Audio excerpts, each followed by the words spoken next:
Hey everyone, it's me, and we'll start here. And today, we're finally completing this entire trilogy. E, or in the next video, we'll get the final one. One of the problems with affection AUs was part 2. If you all remember the last 2 videos I did about this topic, is that I'm kind of like tired of seeing tropes of the affection AUs who's and some of the same things that most creators do with these types of AUs. And stuff. Well, yes, we're going to talk about a topic that I really like about the creators of these AUs soon or next time. But we're continuing with the problems with these infection AUs. You know, and is that it's. But if you guys remember how to write an affection AU or story video, you gotta isolate those that most of these creators of these infection AUs show stats of the characters. There's their states, it's or something in between. And it feels like less of a horror type story, but instead it's more like an MMORPG. Like I do like MMORPGs, and I also like horror. But I don't think these two go well. Like imagine Resident Evil,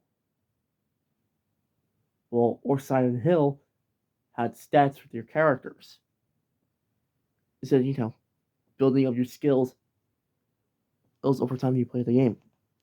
Instead, these infection AUs, so they keep on showing us the character stats, adds their mental health and their state of being throughout the storyline. Well, yes, it could make sense, and if you are writing these types of stories, but in an actual thing with infection AUs or stories in general, these don't make any sense. Like, imagine that you watch or read or played The Evil Dead, and you keep on seeing stat charts of the characters, showing them their normal state and then their deadite state. Well, yes, even though some people say that Evil Dead is not considered a zombie movie or a zombie franchise, but it still counts as a zombie film, since one, they feature zombies, lore, and a protagonist in the form of Ash Williams. That's something. Like, seriously, it's doesn't make any sense in a story perspective. And as every single time that these stats showed up, I always ask the question: Did like what in the world are these creators doing? Like they always put how much their insanity has dropped up, and then shows the character status to be not infected or infected. Did instead of actually showing in the characters there's insanity related, and then showing that the part of the undead has bit them and infected them with the virus. But nope, that's not what happens. Instead, we just gotta keep on seeing the stats of the characters. I think the perfect examples I can use to describe to show the characters' insanity going down out and the way how the infection works is both the JJK infection AU and the Amazing World Gumball infection AU. Yes, they don't have the same problems. It's because they decided to do differently. With the infection AU idea, is that, showing the character's stats. Instead, they actually show the characters like there were in the JJK manga in the Shibuya incident arc. But instead, imagine that someone as powerful as Gojo get infected, and then the Happy Virus AU is basically saying, what if Gumball's the only one who got infected instead of both Gumball and Darwin? That's a crazy good concept of its own, because we all know, though, that the episode that is based off of, the Happy, was one of the most terrifying episodes of the Amazing World Gumball that all of us have watched growing up. And imagine that it only happens to Gumball and he turns out to be this horrific monster. And then another thing that these two AUs did better than most of these AUs is that they actually showed the characters tried to adapt to this crazy virus. Instead of, not showing that they're trying to adapt to this virus.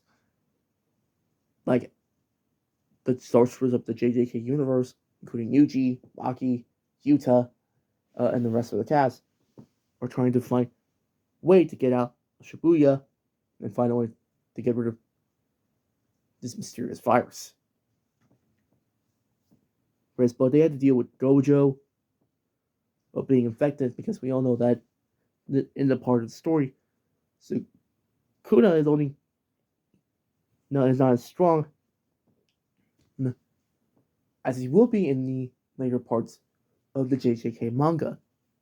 The part with, and also spoiler warning for some anime fans, and Sukuna actually defeats Gojo, but in the infection AU, he's still is not as strong as Gojo. Like, he's only in the level of when he fought Jogo. And Jogo is way weaker than Gojo, since we all know that Gojo bodied his ass as in the Shibuya incident. And it's nuts to see that even though Gojo got his face blown off, he's still kicking. And it's crazy to think that these two infection AUs did something that most of these other AUs did not do, is actually showing the character's insanity going down. Instead of, showing a stat chart. And then it shows how characters can get infected. Instead of, stat charts again. And again and again and again and again and again. Again. Like, most of these AUs heavily relies on these stat charts to show the characters' states instead of, actually showing the characters in those states. It's like insanity versus sanity. Or infected or uninfected. But instead, they had to go with these stat charts to make it look like it's an MMORPG instead of an actual horror story. Right? Yes, even though those stories like these do get some points right, or sometimes don't. So, yeah, that's it for this video. If you guys enjoyed the video, leave a like on this video. Leave a comment down below and tell me what is your problems with these AUs using stat charts, or is it actually showing the characters doing the things they are doing in the story. And subscribe for more videos, because we're almost going to be hitting the milestones of 2,000 subscribers soon at the end of this year, honey. Yeah. And stay tuned for the final part of this introduction to you, as we talk about art